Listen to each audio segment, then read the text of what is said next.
ఇప్పటి వరకు ఎన్నో శివాలయాలు వెళ్ళి దర్శనం చేసుకొని ఉంటాం కదా, కానీ ఇది చాలా స్పెషల్. ఎందుకంటారా, ఇది ప్రపంచంలోనే మొదటి శివలింగం.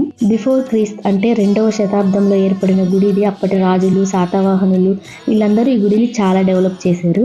కానీ ఇప్పుడు ఆర్కియాలజీ డిపార్ట్మెంట్ వాళ్ళు దీన్ని వెలుగులోకి తెచ్చారు. అప్పటి నుంచి అయితే దీన్ని తిరుపతికి వెళ్ళే వాళ్ళందరూ కూడా ఈ గుడిమల్లం కూడా దర్శనం చేసుకుంటారు. ఇది తిరుపతి నుంచి 30 కిలోమీటర్ల దూరంలోనే ఉంటుంది.